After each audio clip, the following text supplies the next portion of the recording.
ಗಾಯಗಳಿಗೆ ವಿದಾಯ ಹೇಳಬೇಕು. ಮಮತಾ ಅರಸೀಕೆರೆ. ಎದೆಯಲ್ಲಿ ಗೂಡನ್ನು ಕಟ್ಟಲು ಹವಣಿಸುತ್ತಿದೆ ಹಕ್ಕಿ, ಕಸ ಸರಿಸಿ ಅನುವು ಮಾಡಿಕೊಡಬೇಕು. ಅಂದರೆ ಹಳೆಯ ನೋವುಗಳನ್ನು ಮತ್ತು ಗಾಯಗಳನ್ನು ಮರೆತು ಮನಸ್ಸಲ್ಲಿ ಹೊಸ ಆಸೆಗಳನ್ನು ಮತ್ತು ಆಲೋಚನೆಗಳಿಗೆ ಜಾಗ ನೀಡುವ ಬಗ್ಗೆ ಹೇಳುತ್ತದೆ. ಹಕ್ಕಿಯು ಗೂಡು ಕಟ್ಟಲು ಕಸ ಸರಿಸುವಂತೆ ಮನಸ್ಸನ್ನು ಶುದ್ಧೀಕರಿಸಬೇಕು. ಮನಸ್ಸಲ್ಲಿ ಆಸೆ ಒಂದು ಬಿತ್ತಲು ಕನವರಿಸುತ್ತಿದೆ ಕನಸು, ಅದಕ್ಕಿಷ್ಟು ಹಸನು ಜಾಗ ಕೊಡಬೇಕು. ಅಂದರೆ ಮನಸ್ಸಲ್ಲಿ ಆಸೆಗಳನ್ನು ಬಿತ್ತಿ ಆ ಕನಸಿಗೆ ಬೆಳೆಯಲು ಸೂಕ್ತ ಸ್ಥಳಾವಕಾಶ ಅಥವಾ ಅವಕಾಶ ನೀಡಬೇಕು.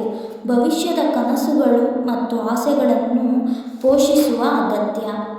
ಕಣ್ಣಲ್ಲಿ ಬೆಳಕು ಮಿಂಚಿಸಲು ಕಾತರಿಸುತ್ತಿದೆ ನಕ್ಷತ್ರ, ಕತ್ತಲನ್ನು ಈಗಾಗಲೇ ದೂಡಬೇಕು. ಹಾಗಂದರೆ ಒಂದು ನಕ್ಷತ್ರವು ಕಣ್ಣುಗಳಲ್ಲಿ ಬೆಳಕು ಮಿಂಚಿಸಲು ಕಾತರವಾಗಿದೆ.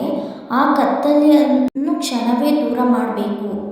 ಅಂಗೈಯ ಮೇಲೆ ಕೈ ಬೆಸೆಯಲು ಕಾಯುತ್ತಿದೆ. ಗುರಿ ಉದ್ದೇಶ ಅವಮಾನಗಳ ಗಟ್ಟಿ ಬೀಸಾಡಬೇಕು. ಅಂದರೆ ಕೈ ಬೆಸೆಯಲು ಕಾಯುತ್ತಿರುವಂತೆ ಜೀವನದ ಗುರಿ ಮತ್ತು ಉದ್ದೇಶಗಳನ್ನು ಕಾಯುತ್ತಿವೆ.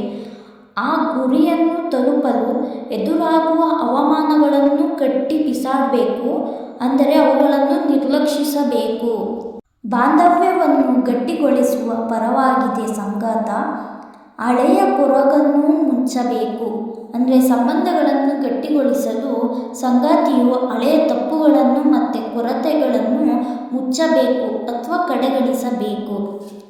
ಕಲ್ಲದ ಆಶಯಗಳನ್ನು ತೆವಗೊಳಿಸಲು ಆವರಿಸುತ್ತಿದೆ ಇಬ್ಬನಿ, ದುಃಖಗಳ ಸಂಖ್ಯೆ ಕಡಿಮೆಯಾಗಬೇಕು.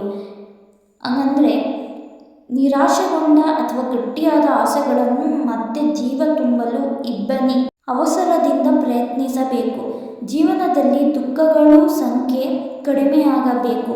ಇದು ಉತ್ತಮ ಭವಿಷ್ಯದ ಕಡೆಗೆ ಇರಲು ಹಂಬಲ. ಬದುಕಿನ ಮೇಲೆ ಸವಾರಿ ಮಾಡಲು ಸಿದ್ಧವಾಗಿದೆ. ಬದಲಾವಣೆ ಗಾಯಗಳಿಗೆ ವಿದಾಯ ಹೇಳಬೇಕು. ಹಾಗಂದರೆ ಬದುಕಿನಲ್ಲಿ ಬದಲಾವಣೆ ಅನಿವಾರ್ಯವಾಗಿದೆ.